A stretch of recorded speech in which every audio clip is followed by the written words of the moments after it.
Yo, welcome back to the Immigrant section. I'm sitting here today with my man, Bret Measor. You're working on a Dumbledore beard there, huh? Yeah, this is the look now. This is it. That's high level. That's the most COVID look I've seen yet. Well, I had the beard before COVID. But I know. But like I grew the cheeks in. that's high level, bro. That your cheek hair goes up like to the height of like an Indian guy, you know? It's too high, man. Yeah. You're going to get hair in your eyes soon. Dude. It's all going to connect. Dude, there's times when like the wind will tickle it and like blow it and it trips me out. It trips me out because like I think it's like a spider or something in my peripheral. So it's like tripping. I'm like, what's that? Oh, it's my beard. I gotta push it back down. Now that I'm looking at it, it's the exact form and structure of like the old school Santa Claus. You know, like the Coca-Cola Santa Claus. Yeah. How the mustache would go around the lips and like the jolly cheek. You have the exact same. You just need to be white with white hair, and you'd land all those. Bro, you could probably land Santa Claus gigs right now. I feel I've never You could thought land of it. those for sure. I've never even thought about Santa Claus gigs at all. You're a big dude. I feel like kids would feel very comfortable sitting on your lap.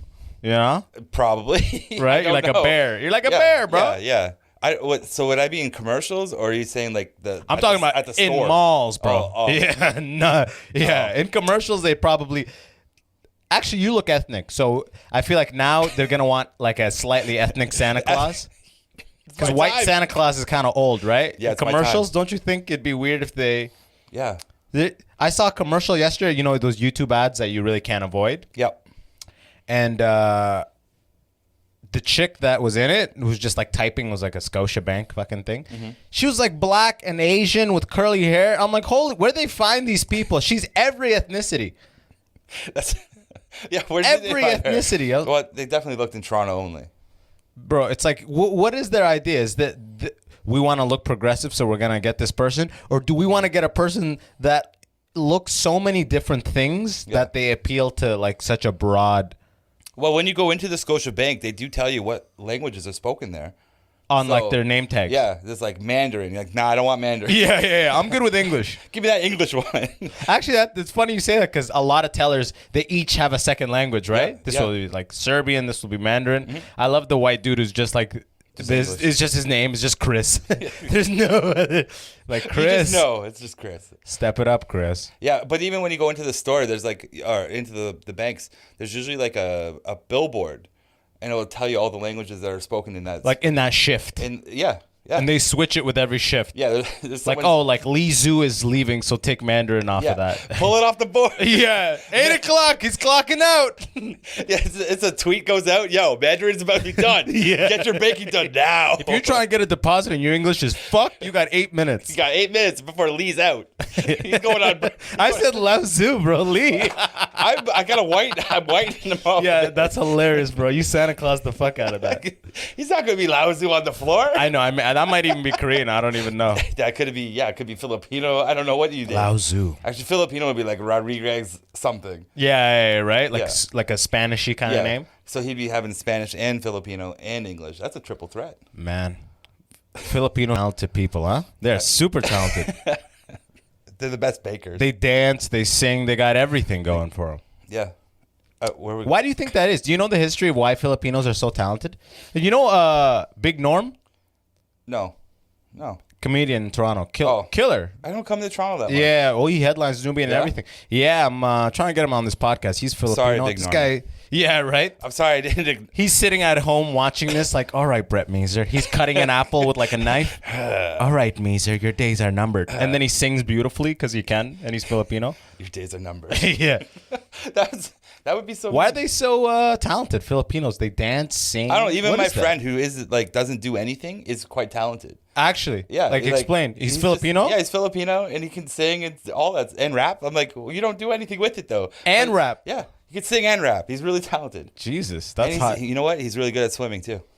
Because Filipinos are like the blacks of Asians, so they identify with the black culture. I've always looked at them more as the. Well, they're darker. Hold on. Okay, let's get into it. I'm with you, but I've always assumed that they're the Mexicans of Asian culture. Oh, that's a good point. Please explain. Right? Well, it's because. So who are the blacks? It's a good question. The Viets, the Cambodians, the Filipinos, Yeah. They're all like the black and Mexican. Yeah, maybe together. That's like you know, maybe more Caribbean. Yeah. Okay. go. Yeah. Go with- Darker, and we have more of like They got the rhythm. They could swim, sing, dance. dominate the arts. Yeah, baseball all day. Ooh, those Japanese go hard on baseball too. Yeah, though. True. But maybe you get a couple of Filipinos that change the game. Yeah, I remember Maybe they the did. Filipinos are like how the Dominican are here, right? Like they just come to baseball and just dominate.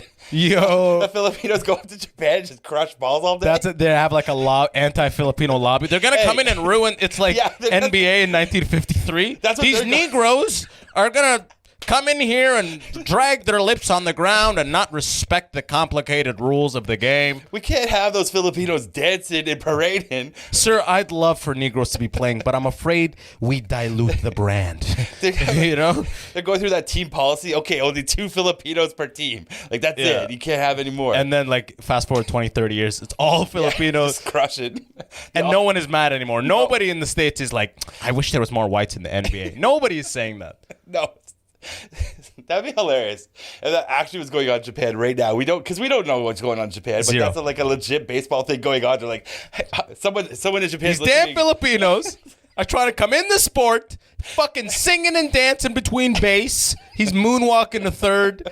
Why can't they just run the whole Yeah. base when they get a home run? Why are they Run, so- Rodriguez! God damn it! Stop dancing! What's God with all these high damn it, he's fives? talented. There's too much celebration in baseball now. Yeah, he's like he gets the first and he just starts fucking break that. Doing the robot. He bunts and just fucking robots the first. Damn it, Rodriguez, run! Should never let these Filipinos in this game. You shouldn't. Yeah, literally in the dugout. We should never let them in. Oh my God, that's actually. I imagine that's an actual problem there right now. Well, if you're in Japan, tell us. Email us, tell us, leave a I comment. have listeners all over. Some in Japan too. Hey, I've been to Japan, baby. Ooh, what did they know? Konnichiwa. One black dude and like. I remember that in Japan there was the moment I realized how little foreigners there are in Japan. Yeah. You know, like you'll be in a subway. It has like 10 carts, we'll say. In Tokyo, there was one. I was on a subway, 10 carts plus. And the tunnel that we're going in winds and loops. Yeah. But every now and then you hit a straight in the tunnel. You know? Yeah. Where all the carts line up. And you can look to your left and look to your right. And you see hundreds of people as Yeah. far as the eye can see. Bro, I remember that when it lined up, I looked to my left and my right. There was not one black person.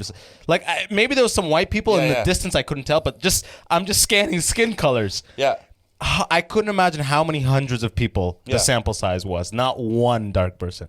I was like, holy fuck. You can put your hands out and be like, oh, there's 3 of us. Yeah, right? Like, I'm just looking. And then I looked and then I realized it was just a mirror, just a reflection of me. Okay. I thought it was- Hello, darkness, my old friend. I saw a black dude in Tokyo. I just walked by, and we were literally like, you know, the shoulder, the chin nod, black Yeah, guys do. yeah. What's up, kind of thing. Yeah. Bro, we did that thing on like 3 times that.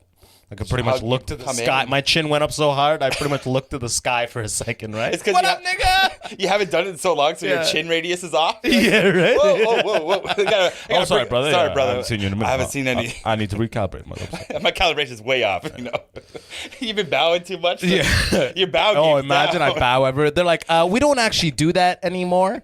We're Japanese. That's a stereotype. Yeah, exactly. Yeah, they're never bowed. Never bowed ever. Yeah. Like, yo, that's for the dojos only, all right? Like, we don't do that on the streets here.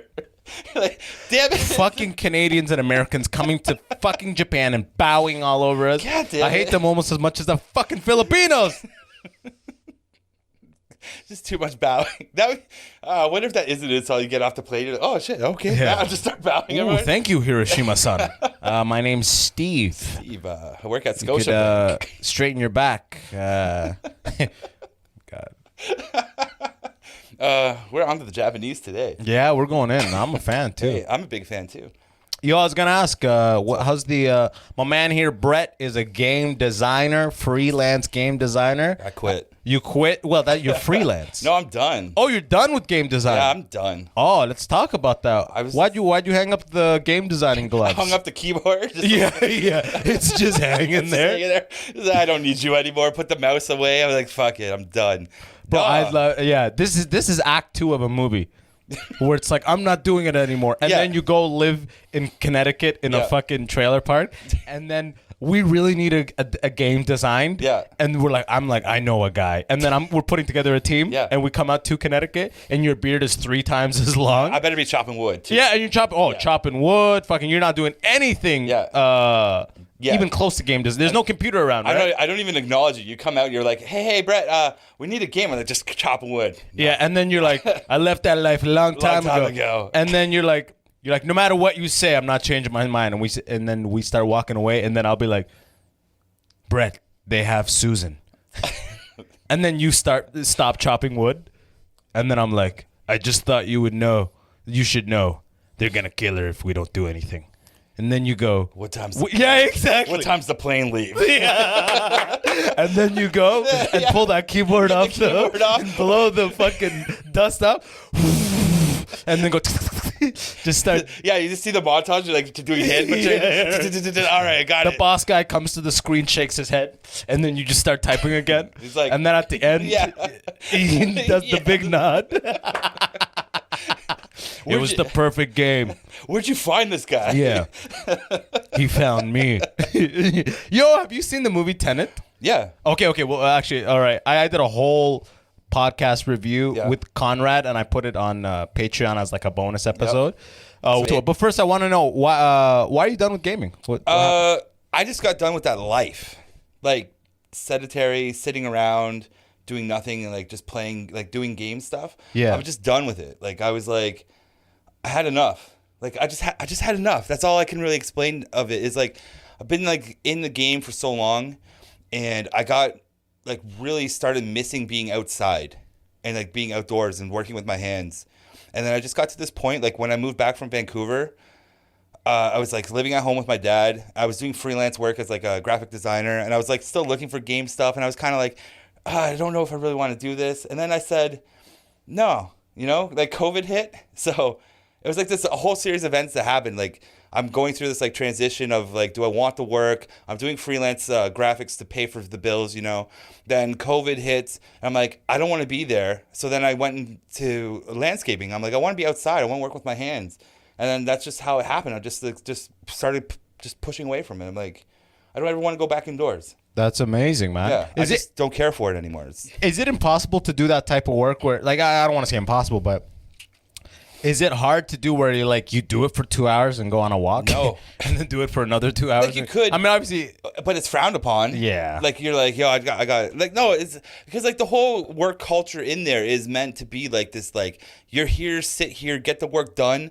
Like they have ping pong tables in the back. You can't play them. Yeah, it's taboo. Yeah. Oh, I hated that. I hated that in corporate. They always hype this like. You know why? This culture. Because they in the tour when they're trying to poach good people, like talented people. They love giving them that tour of the fucking ping pong table. They love showing the staff room, cappuccino, this one, almonds, staff fridge. Yeah, it's always stacked. It's stocked. I mean, and it's like coffee all day. And then you get in there and the culture's just like, oh yeah, no, there's a meeting at 2. We can't really be seen playing that. It's like, well, we can't play it before lunch. We can't play it after lunch. Yeah. Well, if we stay till 6 or 7, which they do highly recommend, we can play it at 8. Like, fuck that. I've been here since 8. I'm not staying 12 hours to play ping pong. Yeah, and then it's like, well, we could play it at the corporate event that's going to be before Christmas. Yeah, when's that? In 6 weeks. Yeah, you're like, so that ping pong table just sits there. Yeah.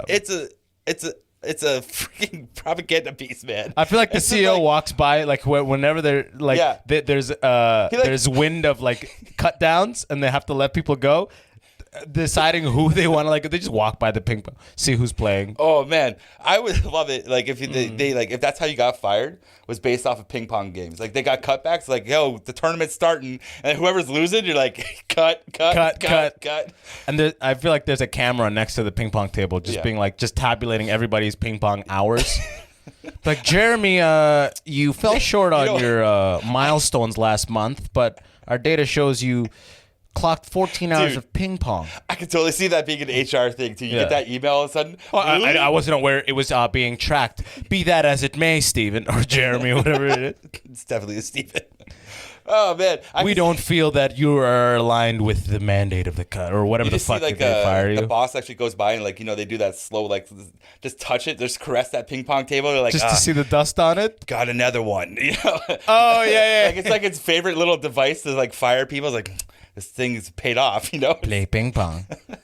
Oh yeah. So it's just like that whole culture too. Like every single place that I've worked in, it's always the same setup. They're like, yo, we're going to give you this much money. You're like, yeah, all right. Sick. Get that money. Sick. Right? Then they're going to show you around, and you should always ask them, like, what's the culture like? And they're always going to say the same shit. Oh, we're very chill. Work-life balance is our priority here at fucking widget.com. Cares. It's always the same shit. And then they do the tour. You're like, yo, I'm going to make that money. Oh, infinite amount of coffee. They don't tell you, hey, you're chained to this desk until lunch. And you better be back after lunch and sit here. You're here. You got to go through that many times because the school system, all the grade school, high school, grade school, they warn you about high school. High school, they warn you about college. College, they warn you about the workplace. Yeah. In high school, they say in grade school, in your high school, they're not going to tell you when to take notes. You're going to have to take notes. Yeah. You get to high school, they tell you to take notes. Yeah. And they go in college, they're not going to tell you to take notes. You get to college, they give you the notes online. Yeah. And then they go, yeah, you don't have to show up, but in the workplace, you're going to. Yeah. It keeps moving forward, and then you get to the workplace where all you want is you think, okay, I got the degree, I got this thing, so now I want to exchange it for the most possible money. Yep, exactly. So then you jump around gigs for a while trying to maximize what you make, but eventually you realize that it is just a high-paid slavery. Yeah, essentially that's all what it is. Especially the game industry is a very, very much high-paid slavery. Yeah, I was in the tech world doing program management, and it's the same thing, dude. Yeah. It was great money, so much money, and so much money that it becomes more than just your responsibility. It's almost like your priority in life has to be the successful launch of this product now. Yeah, exactly. Your priority in life. And anytime you bring up a grievance about trying to take time off, or I'll be like, oh, I haven't taken vacation in 5 months. I'm due this time. Bro, I had a client. I was consulting for some client, and my company pretty much hired me out to these people. And I needed time off. I didn't get my vacation yet. I was due vacation with my parent company, but my parent company says the client needs to approve it. And then the client would be like, well, had we known you needed time off, we would have never we would never hired you to begin with, pretty much. We would have never gotten you had we known you needed time off. That's so bullshit. they never approved it. And I'm like, what the fuck is happening right now? Because they're pretty much saying, hey, you signed on the dotted line. You took the money. Yeah. You have the money. So you know what I mean? You're going to China. You can't go to vacation. Yeah. You have to oversee this thing. I'm like, what the fuck is this? My entire time working in the game industry, I didn't have a single vacation. There's no time off. Period. But what about laws, though? They just couldn't book me to have the time off. Like, I was so integral to making this thing happen that they couldn't be like, yeah, okay, you can take a week off.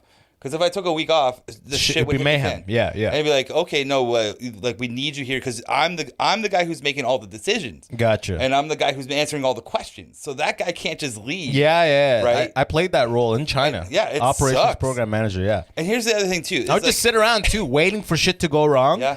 So I could be like, okay, well, our priorities are this, therefore we got to do this first and this first, and triage and bullshit. Yeah, it's bullshit. It's all bullshit. See, I don't mind it. If you are passionate in the thing you're building, then all those concerns fly away, right? Well, but when you just sign on the dotted line because this place is paying you $10,000 more than that place, and you don't give a fuck what either of them make, you're just trying to maximize the number. You're headed for a wall. You know. Yeah, you're headed for a while, and I didn't think I'd ever walk away from like a ton of money. That's the way I like I could be making six figures if I wanted to. I'm just like, I don't care. Yeah, I mean, six figures is just. I just don't care. More 6 figures is, bro. The difference between 6 figures and not after tax and everything. Yeah, it's like if you're like in the high non-6 figures, it's like $800 difference. Yeah, to take you into 6 figures. Yeah, right. And then you can say. The best part about making 6 figures is to say I make 6 figures. Yeah, it's about that 6 figures. Yeah. Whether it's 100,000 or 999,000, It's all six figures somehow. Yo, as soon as you get that 100,000, it's six figures. It's six figures. And that's your brag. That's your thing now. You're like, yo, I'm in the six-figure club. And it's fucking stupid. It doesn't mean anything. You're getting taxed like crazy. Yeah. There's no point in getting that high. Well, okay, like I had that drive though too. Like it's like the same thing. You go through all this stuff, all the rigmarole, and you're like, yes, let's make that money. But there's a problem with making that money. It's like we're going to make that money, but then you know what? You never learned about money.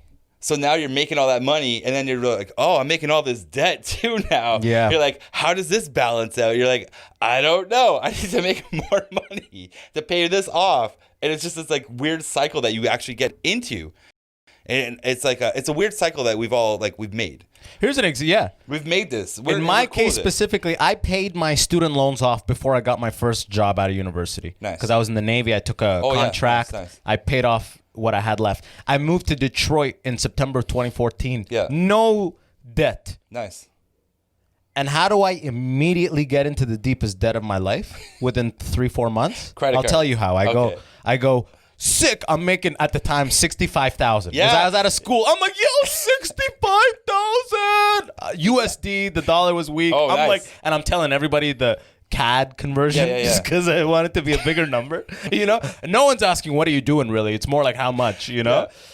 How do I get into debt, guy? I get there. I'm driving a 2001 Nissan Sentra. Ooh. Within 2 months of getting that job, I go to BMW and I order a brand new 435. Like, you know, I tell them the color and everything. Yeah. So now this car is coming and I get a place. I get a nice place. I have to pay first and last. Yeah. And then on a credit card, I'm like, yo, I'm going to furnish this place right now. Ballin'. I'm killing it. $65K, you know? Oh my God. Immediately maxed out the $8,000 credit card because I needed to pay first and last. I needed to this. I needed to that. The car was coming, blah, blah, blah. And then the car payment was $1,000 a month for 3 years. Holy shit. Plus my rent was a G. Yeah. Now I have minimal money to pay off that credit card. Now I'm just in this like cycle of just, and the more unhappy you are at work, the more you're like, you know what? I need to get high performance summer tires for the car. That's what I need. I need to go to a resort for a week and escape. You suddenly, all the salvage from the high paying thing is expenses. The only way to get out of this bullshit thing is a money thing in your mind. Oh, if I buy this, it'll be good. If I dip there, it'll be fine, you know? Yeah. And then it just becomes this crazy cycle. Yeah, it's a cycle that it's crazy how it happens. It just happens. I feel like it happens to all of us too. Like we all know it's gonna happen. Like I even tell because now that I'm a landscaper now, right? Simplest job. I actually have no debt. I make, you know what? I'll tell you, $20 an hour. Yeah. Don't give a fuck. It's about if you have minimized your expenses. Yeah, I have no debt. My expenses are literally like nothing. My car's paid for. What? I pay rent. Groceries. $20 an hour. I'm cool. Like it's so simple life now. Before it was like exactly that, you know, 50, 60,000 a year. Oh, I'll buy whatever I want. Now it's like, nah, you know what? I don't need any of that shit. I like it's like a thing you learn. Because you got out of your system. Yeah, there's that. That's what it is. I would have never believed what you're telling me. Because if as an immigrant, you go, no, you got to hustle to the fucking top. You know what I'm talking about? You got to keep going. No, fuck that. Yeah, you did this. I'm not making 20 an hour. Fuck that. You know what I mean? I don't even make 20 an hour. I'm on CERB. You know, and I'm literally, the way I make my rent, I figure out, I'll MC a wedding, which is coming back, thank God. I'll do a little of this, a little of that. I'll put it together. Yeah. But my concern used to be making the most.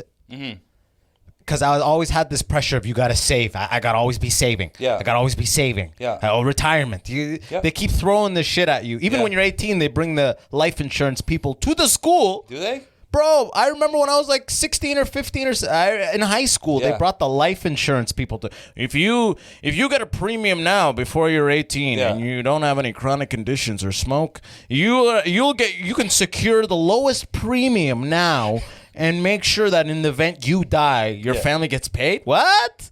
Well, how did they let these people in the school? That's ludicrous. That's stupid.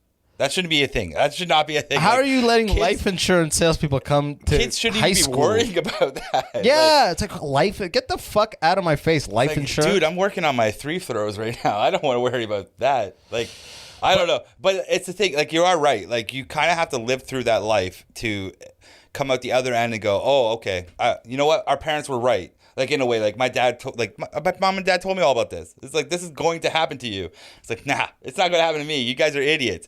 Then it happens to you, and you're like, oh, so that's why you guys are living the simple life now. And it's like, now I'm in that mode where I'm like, I'm living the simple life now. And now I'm talking to like the youth that work with me. I'm like, guys, this is the best life. Like, you want this. And like, no, I want to be out there hustling. I want to make that money. I'm like, okay, here's what I'm going to tell you. They don't want to really hear it. They don't believe it. That's what I'm telling you. Yeah. I would not hear it. Yeah. Had I not lived what I lived. It's so crazy. It's like, I'm trying to tell you. I'm like, guys, just listen. Like, you don't want this. That's not to say, yo, everybody just fucking stop what you're doing in landscape. You know what I'm talking about? Yeah, that's true. That's not what we're saying at all. Yeah, find your simple life. Yeah. That's really what it is. And it's not like, even that. See, now I work way harder than I ever did in my But you life like in it. school. I love it. See, that's I the love thing. it, and it makes it's a totally different thing now. The whole concept of time has shifted. Yeah. Now I don't have enough time to do any of the stuff I want. Yes. Before it used to be like, okay, I'm Yeah. giving 40, 50, 60 hours for this Yep. place, and then and then it's just your life starts after 6 or 7. Yeah. And you're just watching shows because you're tired of mentally investing yourself all day at work. And then now it's like I'm constantly going. There's no time to do anything. Yeah, no, that's exactly it. It's like okay, I guess Zero money too. Twice the work, zero money. Yeah, But I think of it as you're building something, you know? yeah, that's a different. So like you're building like in a way your simple life, because you know what you want and it's bringing you your happiness, and like the things that you do, even though you're saying like, oh, I'm not getting paid for that or something.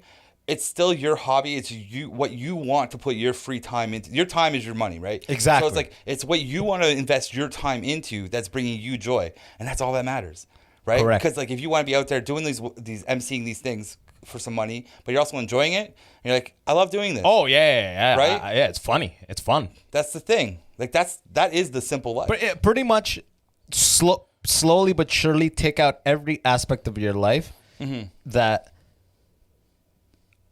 only brings you money and no joy or satisfaction. Slowly but surely take those things out and work away at the joy, passion, and the thing until that starts bringing money. Because whatever you're good at, whatever you love doing, it can bring you money. Yeah, actually, exactly. I've seen so many people, because I used to do engineering, used to be a game designer. People say, "How'd you leave that? What the hell? How'd you leave that?" Right? Yeah, I get that a lot. They're like, "How? Oh, I wish I had the balls to do that," or something. People say all that stuff. But I've seen people do it so many times. I feel like it just takes 4 or 5 years. 4 or 5 years of you drop rock bottom out of the thing all you knew. Oh. And you know what you love doing. In that 4 or 5 year period, you could transition to the point where you're living off of that thing. Yeah. I've seen it many times before, whether people are going into... I knew a girl who's an engineer, is now a dancer, and teaches dance class and pays her expenses by teaching dance class. Yeah, and she's Took probably her some years. She's probably super happy. Super happy. Like, she was the smartest girl I grew up with. Next level happiness, probably. And she's like a little white girl nerd who I grew up with, so smart, and then now she's a salsa teacher. Nice. Like, how did that happen, right? Well, that's the thing. Like what I've taken up is like, okay, so I go hiking every week, right? That's my thing. And like prior to that, I've always been saying to like, I need to go to the woods. Like I want to live there. I want to be there. And now it's actually starting to happen where I'm like, okay, I'm just going hiking now. And then like next year will be, I'm going camping. You look like a man of the woods, by the way. I'm in there a lot. You got a bandana around your neck. I feel like you were wearing that before COVID too. No, this is because that's of for COVID. the mask, right? Yeah. But I could have see you mask rocking 1, mask 2. Damn, I love man, this. you got... I love this little, like, it's like part of my look now. Yeah, I'm saying, I feel like you were rocking that bandana Soon before. we're gonna have some chains under there and stuff. I could see it. Yeah, 3 chains? 3 for sure. A couple rings, Thanos style. No, like, but it's like I found like the hobby that I want to put the time into that I enjoy. So like comedy's still a thing, right? Don't worry about comedy right now. Like we're comedians. It's coming back. It'll come back. I don't worry about it, Yeah, it's nothing to worry about. As it comes back, it'll come back. Yeah, like I'm not out there hustling for shows and gigs and stuff. I'm like, you know what? When it comes back, it comes back. Not a big deal. That's still a hobby I enjoy doing, and that's how I look at it. It's something I put my time into, and the reason why I actually don't do a lot of comedy right now is because I know I can't put the amount of time into it that I want to put into it exactly. to be successful at it. Exactly. Or You're just going straight to shows with no open mics. Exactly. No open mics. I can't. Like you're going straight in front of the audience. Yeah, it's like it's kind of silly in a way where it's like it just doesn't seem right to me because like I know I want to put that time in. Yeah. So I know if I want to like put 3 hours in this week, I'm gonna get ready for that that stuff. Like, but I can't do it. you know what, comedy can chill. But that's like another hobby / interest of mine. And then I got into hiking. That's just another thing I'm building now. And it's like, I just did it to do it. And now I'm enjoying it enough. And now I want to share it with people. It's like, well, let me start telling you guys about these places I go to. So I post about it on Twitter, Instagram. And it's like, well, maybe you guys want to come and join, like go out and explore the outside too, right? And then now I'm like starting to, the craziest thing I did is I downloaded Fruity Loops. Okay. I'm gonna start making beats for no reason, other than myself. It's for me, dude. It's the best. And I just was like, I did that too. LMMS. I made beats on that free software. LMMS. Yeah. It's the most time consuming. You're not a stoner, right? No. That's a problem with beat making for me. It was so pro stuff, like smoking weed. Right. You just smoke and go so deep into this, bro. It'd be 4 hours, and the beat's just like da-da-da, da-da-da, da-da-da, and I'm like trying to make it the perfect da-da-da for like 4 hours. Yeah. I'm like, God damn, I'm not writing comedy. I have a show tonight. What am I doing?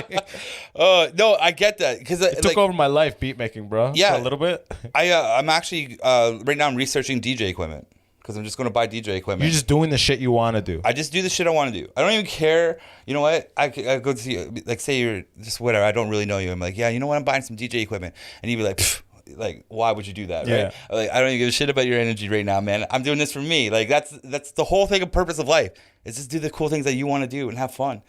Right? Like, I don't care if I'm going to drop $400 on some DJ equipment. I don't care. It's like, who cares? I'm just going to sit in my bedroom and just be like, and just fool around. And just look forward to it. Yeah, be happy doing it. It's like, you know what? After I put the lawnmower away, I want to come home, have a shower, eat dinner, and you know what? Let's make some fucking beats. Let's just fool around. Like, it's all about like the things that you want to invest your time in that are going to make you happy. That's it.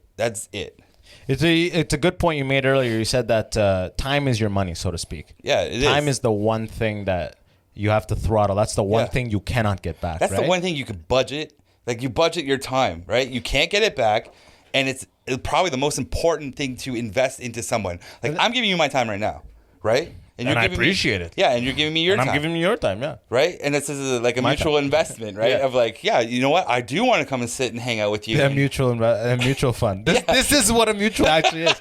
For those of you who never knew, this is what a mutual fund looks like. We're mutually having fun. Time isn't. That's a great point because people don't realize that until they're older. Mm-hmm. You know, number one, that's not something they stress to you. It's really, you think like the thing you can leverage is like, you think of it as I'll leverage my degree. I'll get that degree and then I'll be unstoppable because I'm holding that. Yeah. But really it's your time that you're giving up. You're exchanging half of the hours in the week. Yeah. Or more. If you factor out sleep. Yeah. You know, if you have factor out sleep, you are signing away half the life in a given week for the dollar amount written on the table. Exactly. So double that amount. Yeah. And you're saying that's what my life is worth a year. Yeah. You know what I mean? Like. Yeah. So. It's true.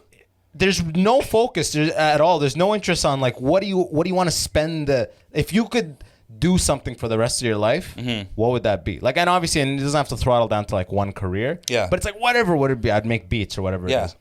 And then it's like if you just put your time, you got to line your time up with something that you love doing, you would do for free. Yeah. And then push into that space until it can actually create you the money you need to make your rent, to get your place, whatever your standard of living, whatever your goals financially are. But they're all doable from your passion, man. They really are. Now that I'm in the YouTube life, now that I'm in YouTube hard, posting videos and this, and I'm reading about content creators, I'm looking at the YouTube space. Guy, you could make your living on YouTube doing anything. There's channels where the whole channel, and the guy has enough subscribers depending on how many views he has and everything. Yeah. He could be paying his rent off this. The whole channel is how to pronounce things. The channel's called How to Pronounce. I went there yesterday to make sure I was pronouncing Leonard Skinnerd correctly. And the guy was just like, Leonard Skinnerd. Really? Leonard Skinnerd. It's a 5-second fucking video, and all his channel is that. Really? Yeah. I'm going to have to look that up now. That's what I'm saying. It's not an amazing channel or anything, but like, it's crazy that's concept. there. Yeah. That's a guy who just is good voice work. Yeah. He maybe does voice stuff on the side and just thought, I'll pronounce things. Pronounce things, yeah. People are always searching how to pronounce things. Yeah, and it's like it's a weird niche. Anything is there. Yeah. You know, it's just you think, oh, there's not enough. Even if there's 15,000 people in the entire world who like that thing, that's enough. Yeah, and like the other It's thing just is getting like, to them. It takes the years to get to them. Here's the thing too. I think a lot of people just like there's a mental blockage with this idea of like I'm gonna do something because I like doing it. Because I think a lot of people like when they want to take up a project, like say, okay, I'm taking up DJing. That's for me. I'm not thinking about the DJ I'm going to become, or I'm comparing myself to a DJ or anything. Because like I think a lot of people have that mental block where they're like, well, why would I buy the DJ equipment? I'm not gonna be Tiesto. Yeah, I'm not gonna be Stevie Aoki I'm not gonna be these guys. So why put the time in? It's like don't even think about those dudes. You're doing it for yourself to have just fun. Like it's just like just to have fun. Like the concept of having fun needs to kind of come back. That's amazing. That's amazing you said that. Just have fun. That's the one thing that stopped me from ever considering, besides being an immigrant and being told engineering and medicine are your only options. Yeah. The one thing that really kept me back from that was always, I love stand-up from a kid, but I never even considered me being a stand-up because in my mind they were always rock stars chosen by God, handpicked by God. So I can't reach that. My mind never even thought of, man, imagine you being on stage. Yeah, no, and that's what I was doing in recess every day already. Yeah. But I just never, imagine paying your parents' house off doing that. I never thought that, right? Until I was in New York and I was in the Comedy Cellar. I told the story. Dave Chappelle does a drop-in set in the Comedy Cellar right before Trump gets elected. Yeah. I'm there. I'm watching. And he doesn't have material. He just came. He did. You remember the SNL monologue he did? Yep. He came to try 5 minutes of it. And the other 5 minutes, he did 10. So he just doing crowd work, making fun of people. And I saw it. First of all, I saw that Dave Chappelle, like my hero of a comedian, idol, is just a man. Second, I saw him looking at the crowd and trying to... I saw him do a human level of being... I realized he's a human. Yeah. He's not a god. I watched him just trying to pick at stuff exactly the same way you and I try to pick at stuff. Yeah. And that's the humanizing moment. I swear, after I saw that... Yeah. And I talked to him for like one line because I walked by and he said hi or whatever. Bro, I went back to Detroit the next week, did my first open mic. After it dispelled the idea of, yo, this person is a god. Yeah. That's awesome. They're not chosen. Now, when I saw him just be regular, I'm like, whoa, he's just a regular guy. I can do this. So that's amazing that you say what you say because like the mind tends to go to that. If you start dribbling a soccer ball, I'll never be Cristiano Ronaldo. You kick it out of the way. I can't bend it like Beckham. you know? Exactly, like, right? Okay, why am I doing That's this? irrelevant. Yeah. If you did it, if you went to it because you enjoyed to begin with, all those thoughts are just fear of failure manifesting themselves in your head. Being like, the fear of failure would be like, you're never going to be this. Quit now. Yeah, it's weird. You know, so avoid weird. the pain. Quit now. Yeah, just get out of it. Well, get out of that. Like, just quit while you're right. There should be more focus on. No one in school is saying like, what do you love doing?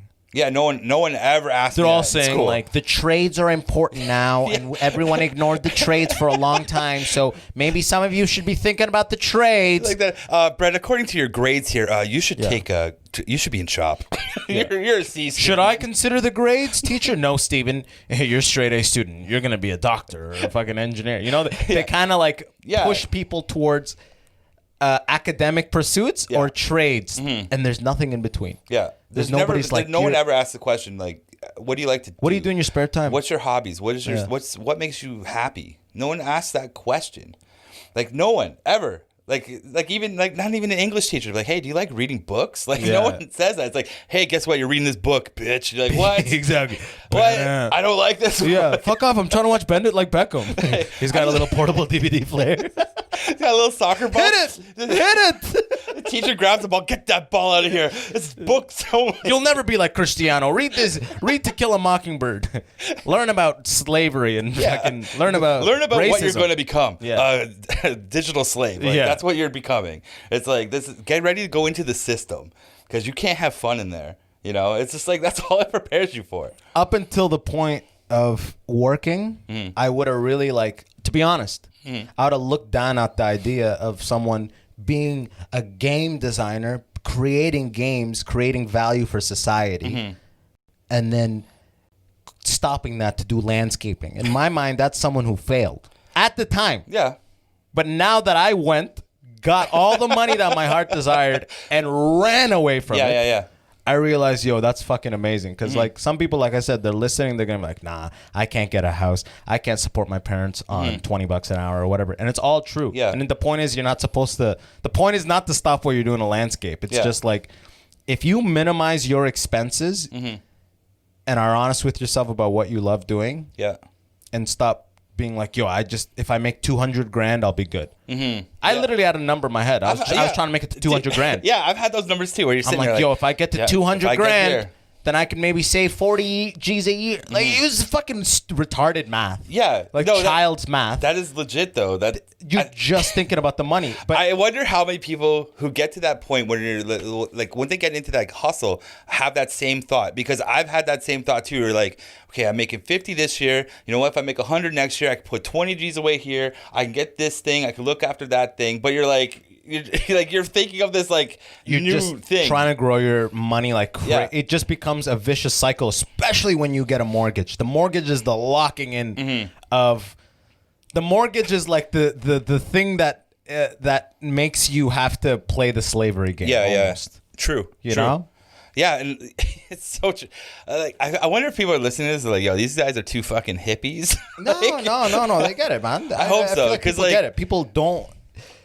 There was a point though what you just said, like that people would look at this as failure, because even I had that in my own mind where I'm like, oh, I'm not a game designer anymore, I'm just floating around doing freelance, and now I'm becoming a landscaper, and I'm like, did I fail at this? Like, wait, no, you didn't fail at this. You did what you wanted to do. You did what you wanted to do. Like, my first passion in life was to be a game designer. That was it. That was my drive. And then I did it, I succeeded at it. And then it fizzled me out because I didn't like that life anymore, that lifestyle.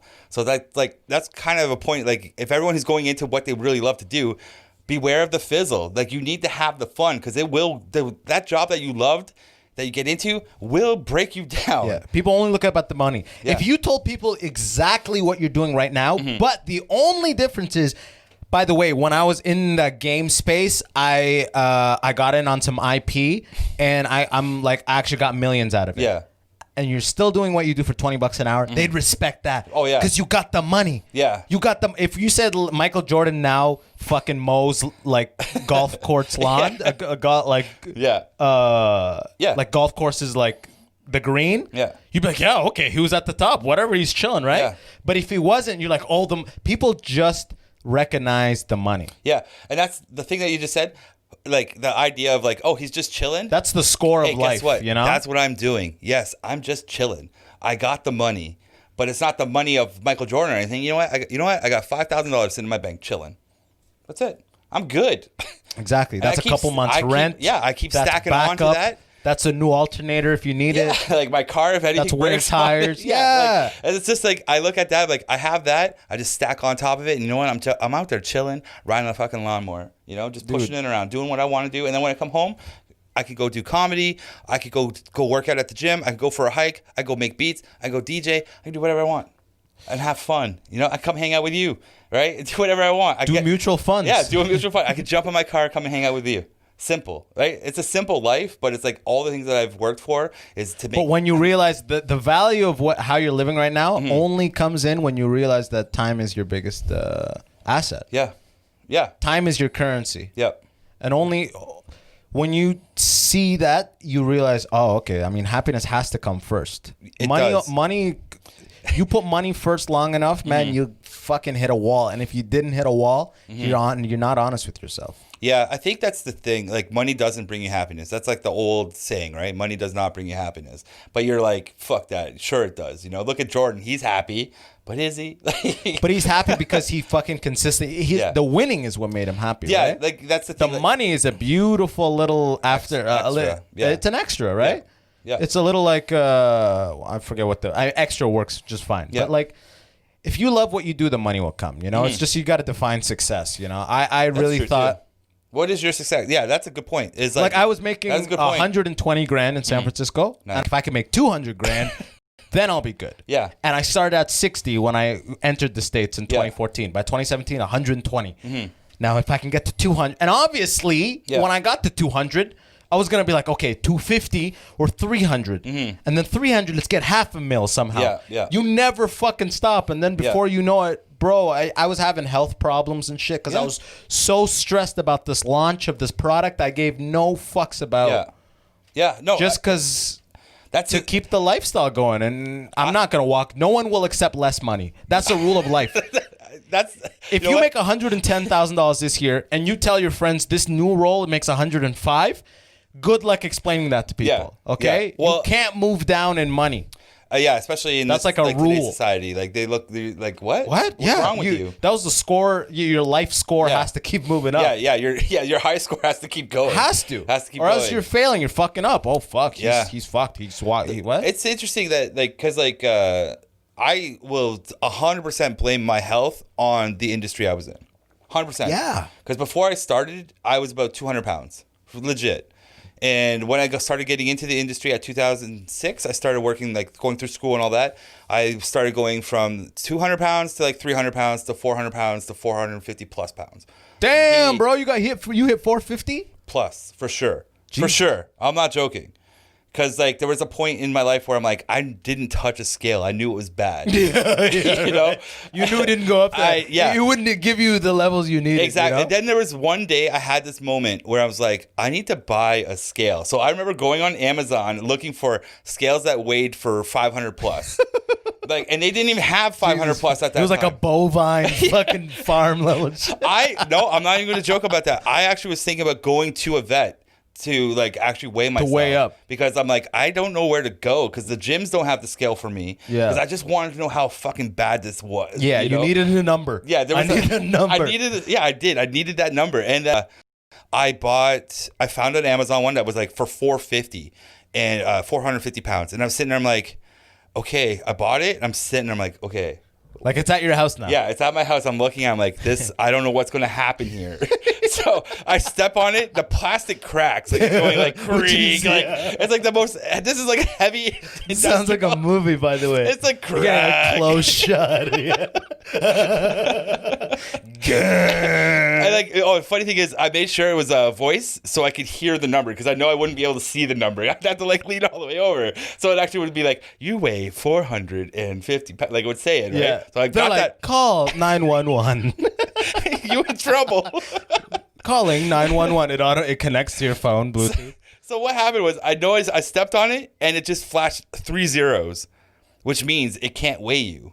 Whoa. So that's when I was like, oh, I'm 450 plus. I didn't know what I actually was. Jesus. So I'm like, shit, that's bad. That's just bad. Yeah. You know? You can't lie. When you get the 3 zeros on a 450 scale, that's a fucking... Yeah, dude. That was that's a wake-up call. Yeah, that was... I slapped it in the face. I went to the YMCA the next day.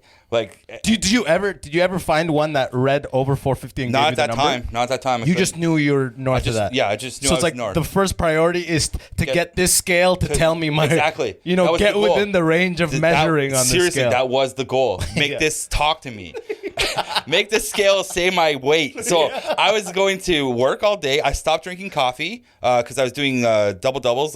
I was drinking 10, 12 cups of coffee a day. Yeah, because the cream is adding up and you're working. You're at the table. Yeah, you can't leave, so you got to keep working. You're working those crazy hours. And then that's when work started hating me because I'm leaving at 5. Oh, that motherfucker's prioritizing his health. Yeah. So I'm if it was up to them, you would have died 3 years after that. You know what? Bro. I probably, if I didn't have this, I don't even know. To be honest, I don't know what it was that made me go, hey, you need to go check the scale out.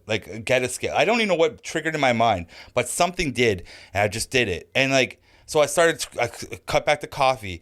I left at 5 o'clock every day, and my boss did not like that at all. And I'm like, hey, you know what? The work's done. That's what I didn't, because I stopped drinking coffee. So that cut out the, you drink coffee. Oh, there's 10 minutes around each coffee. Exactly. Drink, you know the trick. You know the trick. That's everyone who watches. The coffee trick. And then for those who smoke and drink coffee, you motherfuckers, there's a place in hell for you guys. Those guys work 3 hours a day max. Everyone hates the smoke guy. The smoke coffee people. Those guys, fuck you guys. No, or the guy who'll do a Timmy's run when the office has coffee. You guys want anything from David? No, bro. Stop leaving. You know, we have a meeting in 10 minutes, man. Guys, I'm just gonna run real quick. You want to go? Yeah, someone's like, I'll take a French vanilla. You're like, bitch. Yeah, right. Fuck, bro. Come on. Just move it to 2:30, man. We got the meeting till like 4. That's so true. That's so true. Fuck that guy too. But so that's the thing. Like, so then I took the coffee breaks out. So now I'm working proper time. Yeah. Right. And then I'm only having my lunch. Dense work. Just boom, boom, boom. Work's done. My boss, like at the end of the week, was like, "How come you're leaving at 5 o'clock all the time?" I'm like, "My work's done." Like that was my whole attitude. I'm like, "My work's done. Don't care. Like that's it." And then I tell him I'm going to the gym. Like I honestly thought Like, they would look at me. What's his name? That would be Garcia. Oh, Alberto. Alberto, look at me. Yeah. The scale won't read. I got the 3 zeros, Alberto. Do you know what that means? 3 zeros is almost He's like death. 3 zeros? I'm assuming you had an Como Alberto. está? 3 zeros. ¿Qué? Zooms in on his face. 3 zeros. I don't know what the Hey, fuck. caramba. Yeah, I'm thinking Bart Simpson. But no, that's so true. So like, El chupacabra. you know, then it's like I'm in the gym now, and like I used to work out, so I know what I'm doing in there. So I'm just on that treadmill, just lifting You're weights. doing cardio, hard cardio. Cardio, and I'm walking. I'm actually starting to walk from the gym to my house now. I'm just pushing that cardio. And then eventually, I finally got to like, I think it was like 4:45. Sick. And I was just like, yeah, the work paid off. That feeling is literally saving your life. Yeah. Yeah. Like, yeah, okay, yeah. this thing is reading. Yeah. I have more life in the fact that I made the scale read my weight. Yeah. Means that I've elongated my life. Yeah, exactly. Now I need to get below 400 or whatever. And that was like back in the day. So I've been hovering between like 400 and 450 because of work mostly. It's all my weight loss. My weight has been all because of work. It fluctuates, and then it's just work. It's just that. Even work. now with landscaping, you're not I've been finding, dropping. Yeah, I'm 380. I'm 380. Damn, bro, you look thin. Yeah, bro, I propped up that chair for you, bro. Yo, if it was we're on these fucking like folding folding chairs. Funny, like, when you said, "Hey, do the podcast," yeah, no problem, I'm there. But then I was like yesterday. I was like sitting in the car driving back from a camp, from a site. I'm like, wait a minute, he's still got those shit chairs. I was like, that's all. They're not shit, but like for me, they're big not guy, rated for your weight. They're not. Sure. And I was like sitting there like, oh, why did I say yes? Like that's exactly why I said. No, I planned for this. I'm like, okay, if I let it just bend back normal. It may either snap the wood because these are IKEA. These are not. If this was like proper solid wood, you'd probably be fine. Yeah. But these are like particle core. Like nice. They don't have a lot of like strength. Yeah. So I propped it up with like a suitcase under it, filled it up with all these like all my winter clothes are in a bag under you. It's stable. So now you bottom out at a spot, you're fucking sitting comfy. That's why you see me kind of sitting straight. It's like, yeah, I'm leaning back. He's doing all the posture shit. Yeah, it's all right. It's all right. But that, like, work really like destroyed my weight. And then now that I'm doing landscaping, I'm down almost like 75 pounds. Yeah, about 75 pounds. I bet your sleeping life has changed dramatically. Sleeping's great. I have so much energy. That's the other thing. Energy levels up. Like, it's just crazy. And then like now I'm kind of worried about winter, where I'm like, oh wait, I'm not gonna be outside working anymore. So now it's like, okay, let's go to the gym. Yeah, baby. Go. Ooh. Yeah, so it's like it's just like all these little things, and then the hiking's been helping a lot, but it's just like going back to being physical again. I've just been shredding off the weight, and I was like, holy fuck, that's all I had to do. That's amazing. Know? But it's been like this, like it's been a journey. Like whoever's like going through this, like you're going to go through a journey to get to this point in time where you're like, oh, I get what Bret was saying, you know, like. Well, that's what it is. That's what's sick about podcasts. That's why I listen to podcasts. Yeah. Because you try to get these little tidbits of like, especially with like pro comics. I like listening to the podcast. Yeah. Because it's almost like little pieces of tidbits that once you come to that fork in your life, you're a little bit more informed on whether to go left or right. Yeah, exactly. You know? Because you remember those couple stories of what the fuck the right turn does. Yeah, you know? Yeah, exactly. That's it. And then a lot of people are still gonna go right. Yeah, and that's fine. Like you have to go on your own journey. Like you can't just be like. It's like I said, yeah. Like there's people listening, and be like, "Yo, fuck, this guy's like retarded. He's in a basement right now, talking about happiness, talking about walking away from money. Yeah, I get it. Right now, it doesn't look good because right now I'm in that. Remember that 5-year number I said? Mm-hmm. I'm in the middle of that. Like as far as the full like I did stop doing engineering stuff in the beginning of 2018. Mm-hmm. You know, I fully like go at the end of 2017, beginning of 2018. Mm-hmm. So I still got some years. So make no mistake, I'm gonna be like struggling here and this and that. Yeah. But I'm confident that once I've clocked enough time with this, and I keep honing my act, and everything comes together, financially I'll be fine from what I'm doing. These streams of creativity right now. Yeah. Right now that's not the case, but I'm confident that's gonna be the case, right? Yeah. And whatever you do, as long as you, bro, I do this. I'm editing a video, I'm clipping a video, I'm making a video, I'm fucking writing, I'm performing 7 days a week. Every day I'm doing that stuff. Yeah. And I love it. You know, it's not like, fuck, I want a day off. It's all I'm thinking about. Yeah. I'm not the type that I can just go to a resort. And back in the engineering days, fuck yeah. 7 days, I don't want to touch. I hate that shit. Yeah. But now I'm sitting for 4 or 5 hours and I'm like, fuck. I want to do that. I want to do this. Yeah. I got to be doing that. Like, and it's not like stressful, like the work type of stress. Yeah. It's more like, yo, I could be doing all this. I don't want to. I'm gonna get more satisfaction out of doing than sitting. Yeah. That's when you know you're doing something out of love, right? Yeah, Because you want exactly. to. If that's not the case, you want to fucking sit. Yeah. It's true. You want to sit as long as possible and Yeah. not touch that shit. Yeah, and you're just counting down the time of like, oh, I gotta go back there. Like you're dreading it. Dread. You dread it. It's weird that you got that sense of dread. I don't dread. You know what? I don't Like dread. that dread is gone now, huh? I don't dread cutting lawns. I'm like, oh, I gotta go do this. Oh well, that's it. Like I cut from like what? My shift starts 7:30. I'm done at 2:30. Oh, that's all the hours you work? Yeah, because I cut quick. Like, Beautiful. Wakes you up early. Yeah. Gets the activity out of the way. Gets the wake up early out of the way. Yeah. It's like almost like a life hack a little bit. It is actually. That's what I said to like one of my coworkers. I'm like, I'm getting paid to lose weight. Like I'm getting paid $20 an hour to lose weight, and I've been losing weight. Like I'm getting paid to do this. It's a weird life hack. It is a life hack. Now, not every fatty out there is going to get the job, like get this, right? Like I got super lucky. We're talking to you, fat fucks. Yeah, you fatties. I know who you are. I'm with you. Go get that scale. Brett did it. What's your excuse? Well, time. Yeah. Yeah, man. I was just like, there's something about it. Like I don't have that dread anymore. I look forward to like coming home after work, sitting down, having a nice meal. And then it's like, okay, I'll rest for 30 and be like, okay, now what? What can I do? I have the rest of the day to do stuff. You know, and I might sit down and like plan my next hike, or I'm planning camping trips, or like if I want to fool around, like do whatever I want. It's a different vibe now. That's beautiful. That's what like you're fully in control of the hours. I feel like it actually. And the other thing is too is like I don't feel like time is like you know how we always used to talk like, oh man, this month flies, or this that. I don't Like it's feel that fleeting, anymore. yeah. I feel like the days are the days now. Like I'm actually, Like you're in the moment. Yeah. Yeah. I don't feel like I'm like, oh, where did September go?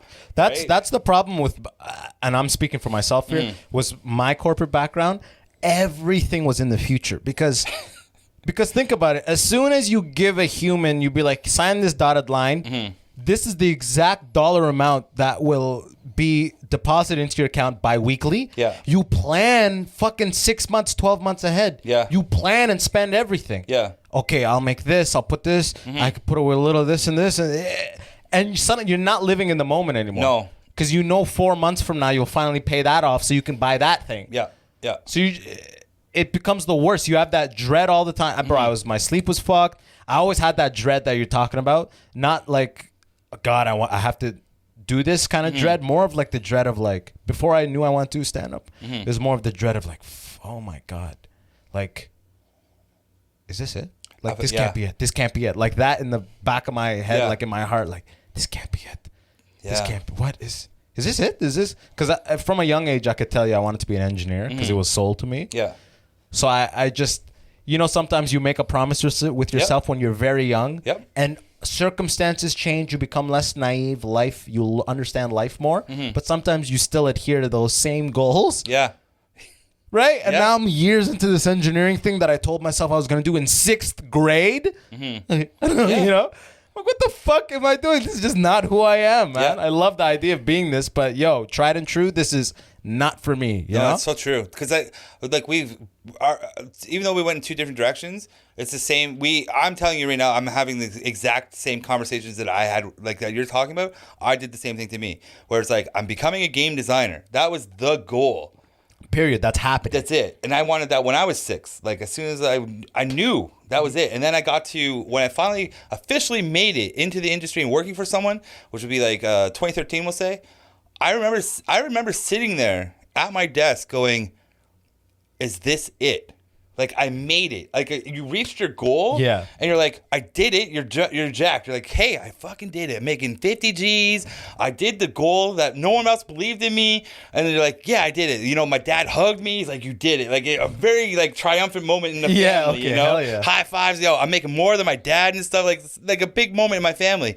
And then you're sitting there, and you're like, I remember sitting there going, well, now what? Like, You're right. Like, that's all it was. It was like It was all about the journey. Was it? Yeah, the journey the to get there was really the thing. Yeah, that is like probably like a huge point of something. I don't know. We got to build on that, but it is. The journey was the journey. It was like I put all that time into it, sacrificed the body to do it. Like I sacrificed friends, family, like money, anything to get to this point. And then you get there, and I remember, I'll never forget that day. Like, it'll be with me for the rest of my life. That moment of realization, going, well, now what? Yeah, I'm here. And it was an internal moment. Like, I'm just sitting at my desk. I had the coffee. I'm sipping it. And I'm looking at the spread, like the sheets and stuff. And like, I made it. Cool. But now what? Like, that was it. I was like, what now? I did it all. And I'm like, I did it. I don't have no drive now. The drive was gone. That was another weird thing. Exactly. It's like, I did the thing that I set my life goal on. I got there. The drive Disappeared. gone. Yeah. Bro, for me, my drive disappeared right in first year university. Oh, yeah? Because since being in like grade school, academics were so drilled into like the importance of my life. Yeah. So achieving well academically was like huge. So in my mind, the biggest obstacle was making it into a good university, good program. Right. Because I had never failed academically. So I had no fear of I had no fear of flunking out. Yeah. I was like, for academics, that's my hustle. That's what I've been fucking hustling for 10 years is fucking these tests. Yeah. Doing well in these math and science tests. That's my thing, you know? So I'm not concerned about failing. But then I get there and bro, man, it's a 5-year program. I felt like I achieved it. And now it's the whole thing of I'm a very like comedic, entertaining kind of person. I'm not meant for this. And that started to like unravel in university. I'm not going. I don't give a fuck about classes. I used to cheat a lot. First year I did on my own merit. First year I did on my own merit, zero cheating and and there was no love for it. Yeah. So second year there's no love for it. I'm not living on campus anymore. I don't want to fucking go to class. I hate this. I just know I got to get the degree. I have to pass. But I hate it. I don't care about any of it. Yeah. So I just started like pretty much taking Ritalin, memorizing all the content. Yeah. Doing the exam the night before, doing the exam, forgetting everything, passing. Yeah. Assignments, I'd copy off friends, change this number, change that number. So I got it that way, but it all started to unravel. That drive started first year, and then there was a little bit more drive at the end because you're like, okay, money is around the horizon, over the horizon. There's the money. This is what it's all been about. Yeah. Time to go strong. And then as soon as I signed and realized that engineering is just a fucking desk job. Yeah. In my mind, engineering was this like cool, you're like, and I had stuff where they're in labs and you see cool testing, but it's always one aspect of a very rigorous and administrative heavy role. Right. You know what I mean? It's so administrative, so much this and Excels and paperwork and fucking red tape. And I worked for a big company. I worked for a company where my client was Chrysler and like Volvo and OEMs. Right.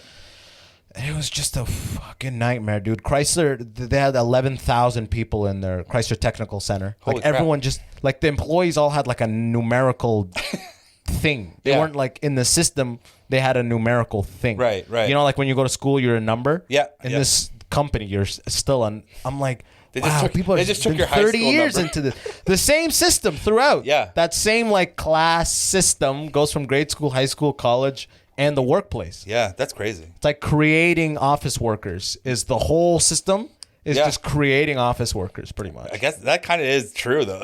Like you think about it, that's all it is, creating the office worker. That's crazy. And then at that point I was like, oh my God, this is... But it took a year and a half because I got the money and then I quickly, I blew it, right? Yeah. So I it's almost like you put a mask over your eyes a little bit. With like a nice car, a nice place. Yeah. And then once those all peel back, then the fucking sadness hits you. Yeah. That like existential, like, oh my God. Yeah. Is this it? Yeah. It's weird, right? It's weird. Thank God, man. Fuck. Yeah. I feel like I escaped. Yeah. Oh, yeah, man. I escaped. Good riddance to that money, bro. Yeah, it's like, we did escape. We got free. We did. Really. We got free from the system. Bro, for a year in Toronto, I was delivering cookies. My first year here, I was delivering cookies for a vegan bakery. Yeah. And I would, it would just be like 10 hours a week. 2 hours this day, 2 hours that day. And I was paying all my stuff off with that. That's all I was worried about.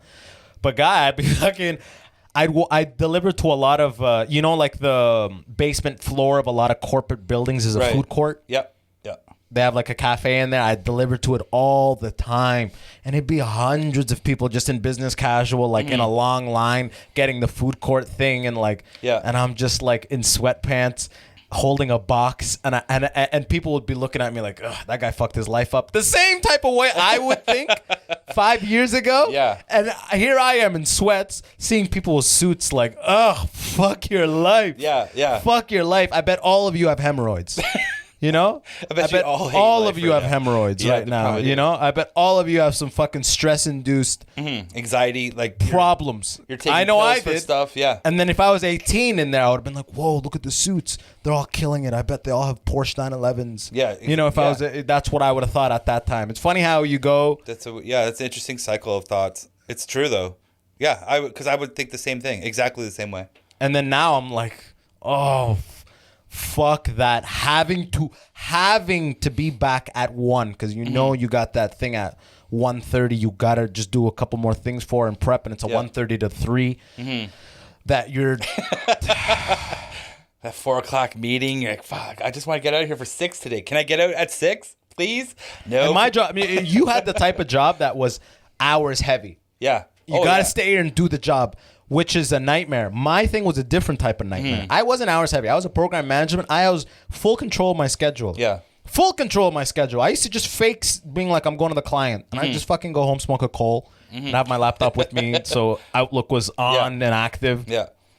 But man, the problem with engineering gigs and those type of gigs, the job follows you home. You're responsible for a product that's being produced 3 shifts at a production facility. 3 shifts. Right. If third shift gets fucked, if there's a huge thing at 2 a.m. That means that's going to jeopardize that shipment at 2 p.m. the night in 12 hours. Yeah. You wake up, there's mad emails, you have missed calls, you right away have to go on this fire, you know? Yeah. So that type of thing, I didn't think that would be such a nightmare. Like that on-call thing for just, it's never on-call for good news. Yeah. Hey, we sold a lot. Then someone calls you late at night. No, it's just fires. It's only fires. Weekend. I used to go on vacation and my boss would be like, yeah, don't worry. Don't turn your phone off. We'll pay for all the long distance. I was in Japan or whatever. Right. We'll pay for long distance. Just keep it on. Just so I could take still... like just to answer those fires, on vacation, you know, like you would never go off. You have to. You're like the on-call guy. Oh, God, it's like you were saying. Yeah, you're the person who, if something needs to be decided for your product line for the program you oversee, you're that guy. You have to be that guy. Yeah, I always hated. You can't tell the client, oh, the program manager's on vacation. They're like, no. Get to him or you figure it out. Like you're the boss. You can't fucking tell a client, oh, my guy's on vacation. Yeah, he's like, the most important guy's on vacation right now. Yeah. Don't bother him. No, you could never. You could never. Yeah, oh man, dude. It's like, and that's the funny thing is, so like after like once I kind of started like down this journey of like, oh, there's more to life. Where I started working at other places, they didn't like the vibe I was bringing. Oh, yeah. Because I don't care anymore. Like, I officially don't care. I'm only doing the work because You're like a slave. You're like a slave who got brought to a plantation who had a master who was like, let him be half free or something. I'm Django. Yeah. And you're talking, you're whispering everybody. In my plantation, they let us read. They let you read. And then they're like, this fucking new nigger fucking... We gotta kill this dude. Dude, I'm literally Django on the horse. Just walking through the plantation. That guy's on a horse. Yeah, like, that nigga's on a horse. That's me. Yeah. Showing up into these places. And I'm like changing the culture going, I don't give a fuck. Like, I'm done at this time. Like, my work is done. Yeah, exactly. Because the culture is not you leave when the work is done. Yeah. The culture is you leave after all the top people have left, and you leave at a point that shows that you're committed to the company. Yeah, exactly. That's what it. That's really that 5 to 7 p.m. Those 2 hours. Yeah. those five. I've always noticed that it's the people that like want to go up through the company.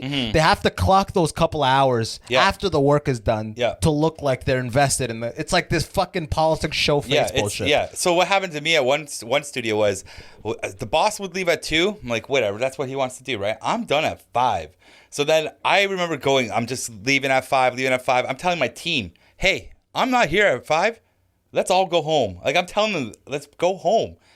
My programmer's getting annoyed at me because he wants to stay until 9, 10 o'clock. I'm like, I don't care. Go home. He tells my boss. My boss has a meeting with me. He's like, hey, Bret, you know what? You don't have the hustle. Your work. Love your work. You're doing good work. It's always, you're doing good work. Starts with a positive. Always starts with a positive. The management sandwich, right? Love always, what you're doing. You know, a lot of good stuff from you. Here's the problem. We don't think you have that hustle. Yeah. Or you're like, what hustle? Like, what are you talking about? My work is done. It's like, well, you're not staying till 6 or 7 like the What's rest the company of the boys. called? I'm not going to talk about the company. Here at Ubisoft, we don't leave when the work is done. He's like, what? Bret, hey, the work's never done. Yeah. Like, what are you talking about? I got a life. Like, let me go do me. It's like, nah, you should be staying till 7 like the rest of your team. I'm like, and I remember that. I'm like, I tell my team to go home when I go home. Like, yeah, well, you know what? We're going to need to stop doing that. Yeah. And that was just like part of the downfall of me in the industry. It's just like, I'm like changing. I don't want this, but I still want the money. I'm not going to joke. I still want the money, but I'm trying to figure that out. I'm trying to figure that out where it's like, how do I get to be... How do I make this work? Yeah. How do I get to be me, but still get the money? Yeah. Because the money is fucking necessary in life. Like, we can't lie. You need the freedom of like... Especially at that time in my life too. Like, I'm in debt. Like, I still need the money. Gotcha. Yeah. You know, so I'm like, how do I be Bret, figure out fun and have a good life, but I got to do this still. I still got to do this, you know? And like that balance just never works. That's the dread of this has to still be. Yeah. This can't work. I can't make this whole thing work unless I do this thing. And that's a weird... That's not true. That's the not true part of it. Yeah. That's what we're meant to think. You got to play into the game that your degree throws you into. You don't. Yeah. It takes time, and you got to actually ask yourself some real shit. But if you're like, because people all the time go, man, I fucking hate my thing. I wish I was this as brave as... Yeah. What? Brave. Yeah. The brave So thing. you're my age. Yeah. And you hate it. You admit that you hate it, and you're just saying you're gonna shrug. Let's say you live till 80. What are you just gonna shrug off these next fucking 50 years? I'll have fun when I retire. Yeah. What? You gotta act, dude. This is kind of crazy. It's like I sometimes look at my dad in these situations because like he's 60 now, so he worked hard his whole life, like just blue collar work. Never took a day off. Nothing, like that's all he did. Eat, sleep, work, right? He's looking after the family. I don't have a family. So my dad's looking after the family. That's his life priority. But then it comes to a point where like, right now, my dad's 60. He's 5 years away from retirement. My dad's been hit with multiple things of cancer, stroke. He can't enjoy the 65 retirement. Same. You know what I'm my saying? dad thing. And it's like, same. And like, I feel upset for my father because of everything he had to do to get to me to where I get to do the shit my dad wants to do. And like, he can't do it. Like actually my dad physically can't go for long walks right now. Yeah, my dad had a stroke too. Same situation. And it's like, so like I tell my dad like, hey, I'm going hiking, and it pains me to hear my father say, I wish I could go and do that. That hurts me every single time on a weird level of hurt. I can't even describe it, but it's like I'm 40 right now. I'm doing everything that I want to do and having fun, but when I have to hear my dad, who worked so hard to get to that retirement point, and he can't do the shit, that it's heartbreaking. That hurts. Yeah. And it's just like, I kind of want people to know that, like, you might not make it to 65 retirement. Yeah, exactly. Like, and that RSP, like, that 401k that you're trying to fund, that you're trying to maximize. And it's like, you may not even touch that. Yeah. And it's like, that's a life lesson from your parents. Like, because like we don't expect to really keep learning shit from them. But when I saw that and like interacted with that, it's just like, oh shit. It assured you you're on the right path. Yeah, it totally did. That like strengthened my resolve on what I'm doing. I'm like, okay, we keep doing this. Yes. It's going to, like, I'm not even looking at it as a payoff. It's like, it's a life payoff. Like, I'm enjoying life now. Do what I want now. Because like, You don't know. You don't know. what And like happens, they sell you on that idea. You're going to work hard. That's what I said, bro. You're gonna Life work insurance hard. people came to the high school. Yeah, exactly. Go back to that life What? insurance thing. They sell you on this idea of like, yo, hey, when you're 65, you can pull the money out of your RRSP because that's when you can That's take it. when you live. That's when you live, is when you're 65. And I'm sitting there looking at my father 5 years away from retirement going, like my dad right now, I can almost guarantee you my dad's laying down on the couch right now because he can't do that much. Like, My dad's on the couch all day, watches TV, eats what he wants to eat. Yeah, like my dad bought a laptop so he could play his video games is his hobby now. And like finally, I'm like, he found something. Yeah, now he ain't talking shit. Yeah, now he's like gets up and sits in front of his laptop, and then when he can't sit anymore because he has a hernia, he's like he goes and lays back down. That's my dad's lifestyle right now. Yeah. And it's like, and I remember him growing up with him, like always outside, active. Like that's where I got my active lifestyle from. Is like going out hiking, doing stuff like that, and now he can't enjoy that shit. And that's some bullshit. And it's like we all of us as a society should know this stuff. It's like, hey, like just live, like live. You gotta live for the now, but in a way that is not destructive to your future as well. That's difficult. That's it's difficult. That's what it is. It's not obvious what you should be doing, but Yeah, you there's gotta no do it in a answer. way where you're satisfied now. Yeah. And you're setting yourself up to be Yeah. even more satisfied in the future. Yeah. But you can't be angry. Whatever you're doing, if you're like, I'll just hate it for now to set me up for the future. Whatever that is, Yeah. if that's what you're telling yourself, you know you're lying to yourself. Yeah, exactly. You know, I'll just hate it for now. Yeah. Because then I'll be good. No, you gotta have some level of enjoyment in whatever Yeah. the now is. Yeah, exactly. And that goes back to like living in the now, being a part of that. Find that thing that you like. Find that thing that, you know what, it doesn't have to pay you. Find that thing that you just want to do and have fun. Like dance, do DJing, do stand-up comedy. I have done thousands of stand-up sets. Me too. Thousands of sets. And I probably haven't made over $1,000 collectively. Probably. Maybe a little over that. I don't know. you But know the what? point is that 900 of those sets were Yeah. unpaid. Yeah. And 850, I never even asked if there was money. Yeah. You know what I'm talking about? Like, when you got that thing, whatever that is, if for you, you're a gamer, you game nonstop. There's always a thing, Yeah. you know? Now with Twitch TV, you game hard, people watch you game. Yeah. YouTube, you do that thing, you keep putting it out, people that like Yeah. this, people watch this. People are actually watching this. They are commenting, they're liking the video. I was so disheartened for months, but now I'm seeing it go. It's like it's more than double the views of what it originally was. People are interacting with it. Before, people used to just give me a pity like, but I could tell based on the analytics they didn't watch shit. Yeah, You know? Yeah. But now people are watching it, and I'm like, yo, people are actually watching it, hitting me up from countries all over, being like, love what you're doing, keep it up. That's reassuring as fuck. There's no money in it right now. Exactly. Zero money in it, but you like doing it.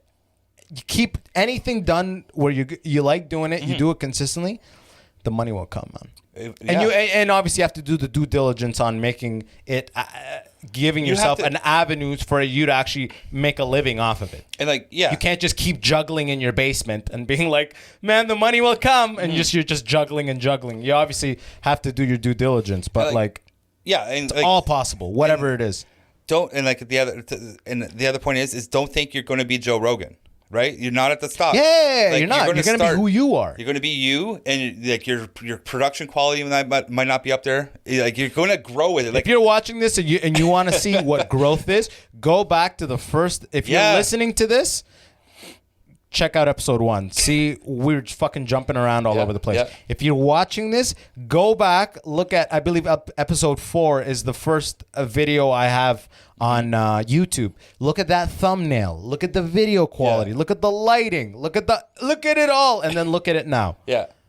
You know, and in 100 episodes, it's probably going to look way cleaner, way fresher, you know? Yeah. It's an evolution. And then slowly, hopefully by then, I'll be able to make my rent with this. Exactly. I'm putting in enough hours. Exactly. Why not? Yeah. That's why I'm telling people to join the Patreon. That's why I'm actually trying to throw content, legit content in there. Yeah. Yo, before we're actually at an hour 20. This is one of the longer podcasts. I want to know what you think about Tenet. No spoilers. Okay. Because I did review it. Obviously, check it out. And if you haven't seen the movie, go check out Tenet, Christopher Nolan's latest so-called masterpiece. Yeah, so-called masterpiece. What the fuck was with the editing in that movie? Oh, there's a lot of How confused were you? I've never been consistently confused in a movie like this one. So I was, and I love Nolan.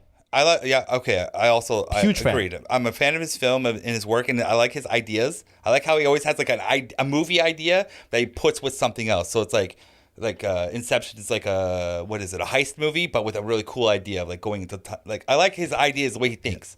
So his cool idea in this one is just not well explained. They just get into it and start using it. Yeah, they just. Inception, they're like a dream, but then a dream could be within a dream. And then you're like, oh, can it be within a dream, within a dream? They're like, yeah, wait till Act 3, you know? Yeah, and then, there's limbo. You're like, yeah. what? Yeah, but then in this one, you're like, what the fuck is going on? Yeah, there's a lot of what the fuck's going on. The editing is crazy. And the sound editing is crazy too, because like I don't understand Nolan's thing with muffling the voices. Like you couldn't hear people at some times. Yeah. I actually think he quarantined too hard. That's my only theory. He's in the lab just over. Yeah. Because they were gonna release it before COVID. Yeah, that's true. It seems like a movie that he had 7 months with. Yeah, and he was like, tighten it up. It seems like it was 3 hours originally. Yeah, and they took 45 minutes by jam packing it. Yeah. into unabsorbable banters and fucking. I feel like I have to watch it again. So I saw it in the drive-in. And I got a little bit better audio because I could fool with my own equalizer in the car. Proper. So like at the beginning, it's just like blah blah blah blah blah. I'm like, hold on. You're like treble up, treble +2, bass -2. All right, I'm just going on the numbers right now. I was like, that sounds better. I can hear now. It's like, all right, we're good. Yeah. So I'm listening to it, and I'm with my friend, and we're like watching the movie. And she's like, she's lost during it. She's like, what's going on? I'm like, along with every 90% of the people in the theater. I'll tell you a thing. So, or in the car. Yeah, we're in the car. Yeah, so we're 50%. She's like, we're watching it, blah blah blah, and then she's like, I'm gonna go to the washroom. I'm like, are you sure? Like, yeah. Are you sure? She's right like, now? what's it gonna change? I don't know what's happening now. I sure as fuck won't know what's happening when I get back. So I'm focused on this movie, trying to get it, and then she goes to the washroom. She comes back. She's like, so what I missed? I'm like, I think you missed the rules of inversion. I'm not sure. Yeah, I don't know. I'm not exactly sure. I think they explained inversion. I'm not sure, but they can do something. I'll end on this. Someone told me it's one of those movies that you got to watch a couple times, and I say, fuck that. Yeah. If a movie's $20 to watch in theaters, it better not be designed for you to watch again. You better get the basis out of it. This movie failed in the sense that you got no one to root for. Yeah. You're not rooting for anybody. Yeah. Oh yeah, that's a good point. You're not rooting. You're not involved emotionally or anything with anybody. You're rooting for the end. Yeah. Right. Exactly. Like, let's wrap this up. Go. Credits. Where's those credits, Nolan? Let's go. It's the only Nolan movie I've ever been in, and obviously because COVID, the theater was so empty. Yeah. You know. Yeah. It's the only movie where people are just laughing at lines because the lines are so cheesy. The premises are so complicated and the line is so cheesy that they'll say it and I'm laughing and I just hear other people in the theater laughing. Yeah. And it's not comedic in the least. No. Nolan's supposed to be like, literally the line will be like, nothing happened here. And then the other person will be like, not yet. Yeah. And then people will be like, oh. And then the other guy's like, God. what does that mean? Yeah. Inversion. Yeah. What? Oh, what fuck the you. Fuck is inversion?